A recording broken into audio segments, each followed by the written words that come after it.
Muy buenas tardes, compañeros. En esta presentación vamos a hablarles de la PCR. ¿Qué es la PCR? Es una técnica de biología molecular que consiste en una reacción enzimática in vitro que amplifica millones de veces una secuencia específica de ADN durante varios ciclos repetidos en los que la secuencia blanco es copiada fielmente. Para realizar una PCR necesitamos varios elementos, como son el templado o molde, la enzima, oligonucleótidos o primers, desoxirribonucleótidos trifosfatados, que son los DNTPs, adenina, timina, citosina y guanina, magnesio, una solución buffer y agua. El elemento principal en la PCR es el ADN.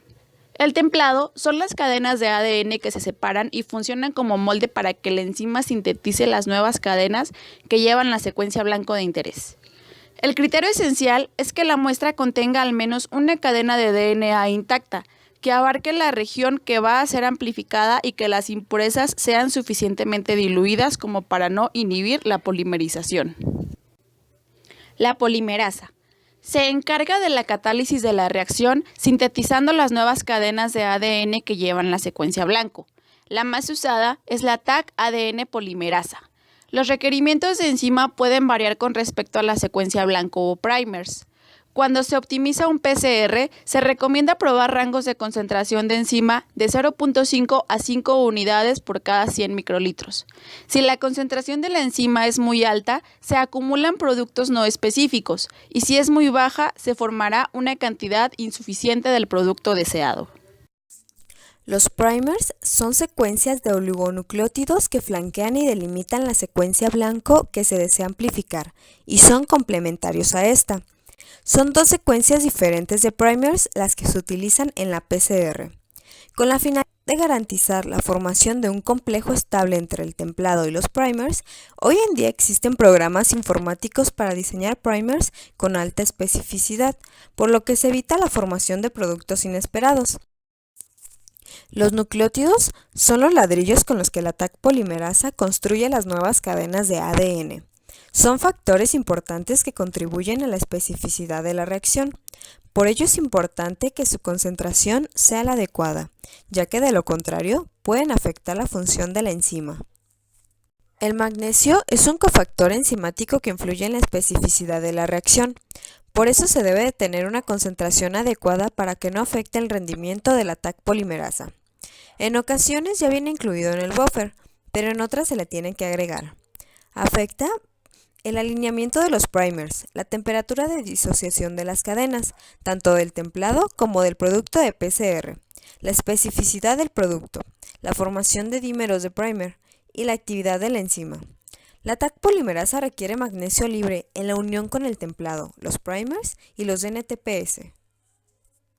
El buffer es la solución amortiguadora que se usa en la reacción. Son fácilmente comprados en el mercado. El agua es el disolvente de la reacción y se usa en su forma destilada libre de nucleasas, enzimas que degradan a los ácidos nucleicos. Una vez que tenemos todos los ingredientes, el equipo en donde se realiza la reacción es el termociclador, el cual está diseñado para establecer un sistema homogéneo en donde las condiciones de temperatura y tiempo necesarios no se modifiquen en cada uno de los ciclos. Todos estos elementos interactúan en tres etapas principales, las cuales componen la técnica del PCR, que son desnaturalización, hibridación y extensión. ¿Y cómo funciona la reacción? Bueno, primeramente tenemos la desnaturalización. En esa etapa, las cadenas de ADN son calentadas y separadas a una temperatura de 94 grados centígrados. El tiempo depende de la secuencia del templado, es decir, si la cantidad de guanina y citosina es alta, será necesario más tiempo para romper sus uniones, debido a que el apareamiento de estas bases está formado por tres enlaces, uno más que en las bases de adenina y timina. Además, depende de la velocidad en la que el termociclador aumenta la temperatura. Esto varía de acuerdo al modelo del equipo. Al final de esta etapa, tendremos las cadenas separadas que servirán como templado para el siguiente paso. En la hibridación, los primers se alinean al extremo 3' del templado previamente separado e hibridan con su secuencia complementaria. Para que se forme el complejo templado primers, es importante que la temperatura de hibridación sea la óptima, Esta generalmente oscila entre los 50 y 60 grados centígrados. Si el diseño de los primers es el correcto y la temperatura es adecuada, la estabilidad y especificidad del complejo será eficiente. Extensión. En esta etapa la Taq polimerasa actúa sobre el complejo templado primers y empieza su función catalítica a una velocidad muy rápida. Agrega DNTPS complementario para crear las cadenas completas de ADN. La extensión de las cadenas es en dirección de la síntesis del ADN, es decir, de 5' a 3'. La temperatura óptima para la reacción es de 72 grados centígrados, ya que a esa temperatura la enzima es funcional.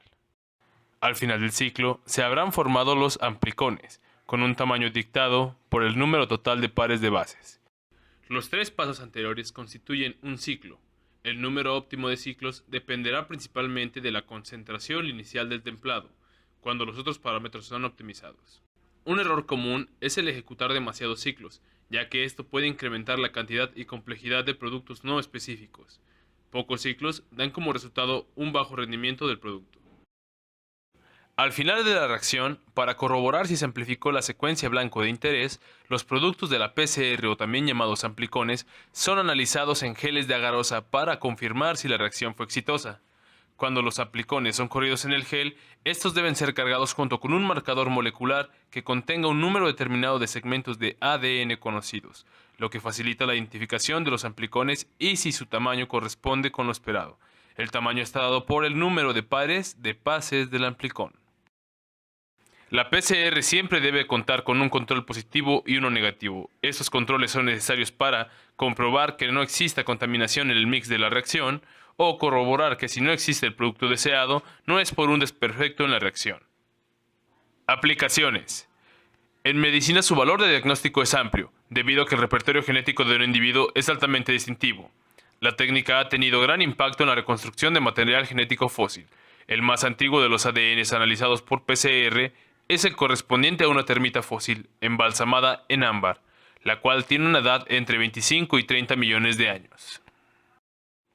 Gracias por ver nuestro video. Hasta la próxima.